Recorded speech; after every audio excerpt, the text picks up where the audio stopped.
நம்ம last week guess பண்ண மாரியே பார்த்தீங்கன்னா, நம்ம மதுவோட அப்பா சண்முகம் இல்ல அப்படிங்கிறத வந்து இந்த வாரமே நமக்கு வந்து ஓப்பன் பண்ணிட்டாங்க. ஸோ லாஸ்ட் வீக் பார்த்தீங்கன்னா, அவங்க வந்து புது வீட்டுக்கு போயிருப்பாங்க இல்லையா? அண்ட் மது வந்து அப்பதான் சண்முகமோட பொண்ணு அப்படின்ற மாரி ஒரு சீன வந்து காட்டியிருப்பாங்க. ஸோ எபிசோட் 9 பார்த்தீங்கன்னா, கரெக்ட்டா அங்கருந்து தாங்க கன்டின்யூ பண்றாங்க. ஸோ மதுவுக்கு பார்த்தீங்கன்னா, சண்முகம் மேல அப்படி ஒரு கோவம் இருக்கு. அண்ட் அந்த கிரகப்பிரவேசத்திலயும் வந்து அவர்ட்ட வந்து சரியா பேச மாட்டாங்க. ஸோ அவர் கிளம்பி போனதுக்கு அப்புறமா கூட பார்த்தீங்கன்னா, அவங்க அம்மா வந்து, "அப்பாடா நம்ம வீட்ல நம்ம தூங்க போறோம்" அப்படின்னு சொல்றப்ப கூட, "என்ன பெரிய நம்ம வீடு, இன்னைக்கு கூட வந்து நம்மள தனியா தானே விட்டுட்டு போயிருக்காரு. சும்மா நீ வந்து அவர பத்தியே பேசிட்டு இருக்க" அப்படிங்கிற மாரி சொல்வாங்க.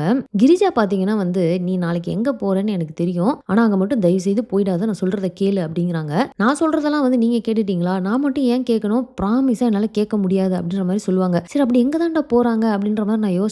சரி ஏதோ நார்மலா இருக்கும் போல அப்படின்னு நெனச்சா, அன்எக்ஸ்பெக்டடா ஒரு விஷயத்த காட்டியிருப்பாங்க. என்ன அப்படின்னு பார்த்தீங்கன்னா, அடுத்த நாள் அவங்க வந்து ஜெயிலுக்கு யாரையோ பார்க்கறதுக்காக போறாங்க. அண்ட் அவங்களும் பார்த்தீங்கன்னா, அங்க பார்த்துட்டு பேசுற மாரிலாம் எந்த சீனுமே இருக்காது. ஏன்னா வந்து அவங்க தூரத்துல இருந்து தான் பார்க்குற மாரி இருக்கும். ஃபுல்லா கிரவுடா இருக்கும்.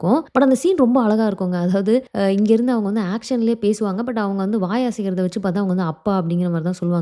ஸோ இதுலேருந்தே நமக்கு கிளியரா தெரிஞ்சுச்சு மதுவோட அப்பா வந்து ஜெயில்ல இருக்கிறாரு. ஸோ இவங்களோட ஸ்டோரி வந்து நம்ம நெனச்ச மாரி ஒரு நார்மல் ஸ்டோரி இல்ல போல. இதுல இன்னும் ஏதோ ஒரு ட்விஸ்ட் இருக்குது. ஜெயில்ல இருக்கவர் வந்து மதுவோட அப்பா. இப்ப யாரு வந்து கிரிஜா அப்படின்ற மாரி பல கன்ஃப்யூஷன்ஸ் இருக்கு. ஸோ இதுக்கு அடுத்து பார்த்தீங்கன்னா, மது என்ன பண்றாங்கன்னா, நேரா ஜக்குவ தான் போய் மீட் பண்றாங்க. என்னன்னா ஒரு பிளேலிஸ்ட் நான் உனக்கு வந்து குடுக்குறேன். ஸோ அதுல இருக்க பல்லவி போர்ஷன்ஸ் எல்லாம் மட்டும் மிக்ஸ் பண்ணி எனக்கு வந்து ஒரு சிங்கிள் ட்ராக்கா குடுக்க முடியுமா? அப்படிங்கிற மாரி கேட்குறாங்க. அவரும் ரொம்ப இதுவா பண்றேன் அப்படின்னா என்னன்னு கேட்டீங்கன்னா, அது எல்லாமே ஃபுல்லா அப்பா, பொண்ணு சாங்ஸாவே இருக்கு. ஸோ எனக்கு வந்து அது கேட்குறப்போ எனக்கு எங்க அப்பா கூடவே இருக்க மாரி இருக்கும் அப்படிங்கிற மாரி அவங்க கொஞ்சம் எமோஷனலா பேசுறாங்க. ஆனா அந்த இடத்துல வந்து அந்த ஜக்குவோட ஃப்ரெண்ட் கேரக்டர் வந்து நல்லா இருக்கு. ஏன்னா இந்த மாரி எமோஷனல் சீன்ஸ் எல்லாம் வந்து அத பேலன்ஸ் பண்ற மாரி கரெக்ட்டா அந்த கேரக்டர் இருக்கும். என்னடா இவ்ளோ கிரிஞ்சா பேசிக்கிட்டு இருக்காங்க அப்படிங்கிறப்போ, டேய் எமோஷன்ஸ் எல்லாம் வந்து எக்ஸ்பிரஸ் பண்றப்போ அத வேல்யூ பண்ணணும். இது போக பார்த்தீங்கன்னா, அடுத்து நம்ம சித்தார்த் அவரோட அந்த கேரக்டர் வந்து ஒரு மாரி பயங்கர இன்னசென்ட்டா வந்து காட்டியிருக்காங்க இல்லையா? ஸோ அது வந்து அவருக்கு நல்லாவே ஆப்ட்டா சூட் ஆகுது. ஆனா என்னன்னு தெரியல எனக்கு இந்த வெப் சீரிஸ் ஸ்டார்ட்டிங்ல இருந்தே பார்க்குறப்ப இந்த உப்பு புளி காரம் வந்து ஞாபகம் வந்துட்டே இருக்கும். உங்கள்ல யாருக்காவது அந்த மாரி ஃபீல் ஆச்சா? கமெண்ட்ல போட்டுருங்க. ஸோ இந்த சித்தார்த் என்ன பண்றாரு அப்படின்னு பார்த்தீங்கன்னா, அவங்க அம்மா சொல்லியிருப்பாங்க தெரியுமா? ரோஷினிய வந்து கேபின விட்டு வெளிய அனுப்பிருன்னு. ஸோ அதுக்காக தாங்க போய் ட்ரை பண்றாரு. ஆனா நம்ம ரோஷினி வச்சாங்க பாருங்க ஒரு ட்விஸ்ட்டு. வந்து அவர் மேல கிரஷ் இருக்கு அப்படிங்கிற மாரி சொல்லிருவாங்க. அவர் அந்த இடத்துல பதறி அவர் குடுக்குற ரியாக்ஷன் அந்த டயலாக் செம்மையா இருக்கும். "என்ன பண்ற நீ? என்ன பேசுற? ச்சே எனக்கெல்லாம் அந்த மாரிலாம் ஒரு ஃபீலிங்கும் கிடையாது. நீ ஃபர்ஸ்ட் இங்கேருந்து வெளிய போ" அப்படின்ற மாரி சொல்லுவாரு. "இப்ப ஃபீலிங் இல்லன்னா என்ன? அப்புறமா வரும்" அப்படின்னு சொல்லிட்டு அவங்க வந்து அந்த அளவுக்கு புஷ் பண்ணுவாங்க. வெளிய வந்து நம்ப ஹரிணி வந்து ஒட்டு கேட்டுட்டு இருப்பாங்க. இவங்க என்னடா இங்க ஒட்டு கேட்டுட்டு இருக்காங்க அப்படின்னு பார்த்தா, இவங்க தான் அவங்க அம்மாக்கு வந்து ரிப்போர்ட் பண்ணணும் இல்லையா? இவர வந்து ஃபாலோ பண்ணி. அடுத்து பார்த்தீங்கன்னா, சித்தார்த்துக்கு கால் பண்ணி, "என்னதான்டா பண்ணிட்டு இருக்க? ஏன் அவள இன்னும் ரூம விட்டு வெளிய அனுப்புற?" அப்படிங்கிறப்போ நம்ம சித்தார்த் வந்து, "செம்ம ட்விஸ்ட்டா வைக்கிறா இவ" அப்படின்னு சொல்லிட்டு எல்லாத்தையும் சொல்றாரு. ஆனா அவங்க அம்மா பார்த்தீங்கன்னா, ஒரே டயலாக்ல, "என்னடா இது வேணுங்கிறவ வேணாங்கிறா, வேணாங்கிறவரா" அப்படின்ற மாரி சிம்பிளா வந்து சொல்லி முடிச்சுருவாங்க. இதுக்கடுத்து ரொம்ப கியூட்டான விஷயம் என்ன அப்படின்னு பார்த்தீங்கன்னு வச்சுக்கோங்களேன், நம்ம சித்தார்த் நேரா ஹரிணியவே கூப்ட்டு, இந்த மாரி ரோஷினிக்கு என் மேல கிரஷ் இருக்கான். அவ இன்னைக்கு என்கிட்ட சொல்லிட்டா. எனக்கு ஏதாவது ஒரு ஐடியா குடு. எப்படி நான் அவள அங்கருந்து வெளிய அனுப்புறது அப்படின்னு சொல்லிட்டு, அத போயிட்டு ஹரிணிட்டயே கேட்பாரு. இது வந்து நல்லாருக்கும். சரி ஓகே. நீ இந்த மாரி மூஞ்ச பாவமா வைக்காம, சீரியஸா வச்சுக்கோ.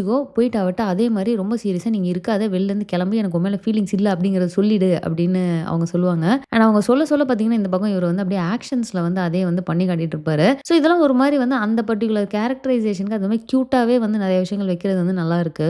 ஆனா அடுத்து பார்த்தீங்கன்னா, நம்ப சித்தார்த் வந்து அவங்க அம்மாட்ட போயிட்டு பேசுறப்போ, இந்த மாரி "அவ என் மேல கிரஷ் இருக்குன்டா. என்ன பண்றது? எல்லாம் என் அழகு, என் கிளாமர்" அப்படின்னுவாங்க. அவங்க அம்மா டக்குனு அந்த இடத்துல, "அழகெல்லாம் இல்லடா. உன்ன மாரி ஒரு இளிச்ச" அப்படின்னு ஆரம்பிச்சுட்டு, "என்ன என்ன?" அப்படின்னா, "அதெல்லாம் ஒண்ணும் இல்ல, ஒண்ணும் இல்ல" அப்படின்னுவாங்க. ஸோ இவரு வந்து, "நான் ரூம விட்டு வெளிய போயிட்டேன். நான் வந்து ஹரிணியோட பக்கத்திலேயே போய் உட்காந்துட்டேன்" அப்படின்லாம் சொல்றப்போ, "இருக்க அந்த பொசிஷன வந்து நீ விட்டு குடுக்க கூடாது. ஹரிணிய வந்து உன்னோட கேபினுக்கு வர வச்சுரு. மீதியெல்லாம் அவ பார்த்துப்பா. அவ வந்து செம்ம பிரில்லியன்ட்" அப்படின்ட்டு போவாங்க. "அவ பிரில்லியன்ட்னா அப்ப நீ என்ன முட்டா பையன்னு சொல்றியா?" அப்படின்னா, "ஆமாடா இத புரிய உனக்கு இத்தன நாள் ஆச்சா?" அப்படி மாரி அவங்க அம்மா. ஸோ இப்பதாங்க நம்ம டாக்ஸிக் ரிலேஷன்ஷிப்குள்ள போறோம். என்ன அப்படின்னு பார்த்தீங்கன்னா, நம்ம அஸ்வின் அண்ட் மீரா இருக்காங்க இல்லையா? ஸோ அந்த அஸ்வின் வந்து அந்த பேட்ட வந்து தூக்கி தூக்கி பார்த்து வந்து இதுதான் வேணுன்ற மாரி சூஸ் பண்ணுவாரு தெரியுமா? "எனக்கு இன்னைக்கு மேட்ச் இருக்கு. பேட் வேணும்" அப்படின்னு சொல்லிட்டு வீட்டுக்கு வராரு எடுக்கறதுக்கு. பட் மீரா வந்து தூங்கிட்டு இருக்காங்க. அந்த சீன் வந்து அல்டிமேட்டா இருக்கும். அதாவது எனக்கு வந்து மனசுக்கு ஆறுதலா இருந்தது. ஏன் அப்படின்னு பார்த்தீங்கன்னா, நம்ம ஜக்குவும் ஹரிணியும் சேர்ந்து போட்டு அவர வந்து கலாய்ச்சு தள்ளியிருப்பாங்க. "ஏன் உன்கிட்டலாம் பேட் இல்ல? நல்லா ஆடுறவனுக்கு எந்த பேட்ல வேணா ஆட வரும். உனக்கு எதுக்கு இந்த பேட்டு? ஒரு பேட் கூட வாங்க துப்பில்ல உனக்கு. அவன் ஓஜி பிளேயர்லாம் கிடையாது. ஓசி பிளேயர்" அப்படின்னு சொல்லிட்டு கன்னா பின்னான்னு போட்டு அவர வந்து கலாய்ச்சிடுறாங்க. செமையா இன்சல்ட் ஆயிட்டு அங்கிருந்து அவர் வெளிய போயிருவாரு. ஆனா அதே மாரி அங்க மேட்ச் ஆடுறது சீனும் பார்த்தீங்கன்னா, குடுக்குற பில்டப் எப்பா டேய் செம்ம இரிட்டேட்டிங்கா இருக்கும். நான் அப்ப எப்படி விளையாடுறேன் பாருங்கன்ற மாரிலாம் போவாரு. பட் எக்ஸ்பெக்டட் தாங்க. ஃபர்ஸ்ட் பால்லேயே வந்து அவுட் ஆயிருவாரு. பேட்ல பாலே படல. ஆனா கண்டிப்பா இவர் வந்து மீரா வந்தோனே ஃபுல் கோவத்தையும் மீரா மேல காட்டிட்டு, "நீ அந்த பேட்ட குடுக்காதனால தான் நான் தோத்துட்டேன்றத சொல்லுவாரு" அப்படின்னு நான் எதிர்பார்த்துட்டு இருக்கிறேன். பேட்ல பாலே படலையேடா இதுக்கு எந்த பேட் இருந்தா என்ன அப்படிங்கிற மாரி ஒரு ஃபீல் தான். ஸோ இது போக பார்த்தீங்கன்னா வந்து இந்த எபிசோட்ல அந்த ஜெயஸ்ரீக்கு வந்து மாப்பிள பார்க்குறாங்க இல்லையா? ஸோ புண்ணியகோடி அப்படின்னு சொல்லிட்டு ஒருத்தர்ட்ட போயிட்டு தான் வந்து ஜாதகம் பார்க்குறாங்க.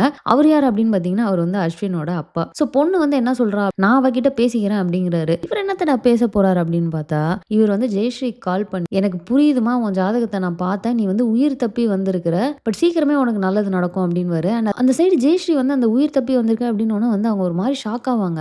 அந்த சீன் ஒரு மாரி அன்எக்ஸ்பெக்டடா இருந்தது. ஸோ அவ்வளோதாங்க எபிசோட் 9ல நடந்த எல்லாத்தையுமே நம்ம ரிவ்யூ பண்ணிட்டோம். அடுத்த எபிசோட் 10ல என்ன நடக்குது அப்படிங்கிறத ரிவ்யூ பண்ணி நெக்ஸ்ட் ஒரு வீடியோ போடுறேன். மிஸ் பண்ணாம பாருங்க. இந்த வீடியோ உங்களுக்கு பிடிச்சிருந்தா லைக் பண்ணுங்க. உங்க ஃப்ரெண்ட்ஸ் எல்லாருமே ஷேர் பண்ணுங்க. மறக்காம சேனலை சப்ஸ்கிரைப் பண்ணி சப்போர்ட் பண்ணுங்க. தேங்க்ஸ் ஃபார் வாட்சிங். Bye by.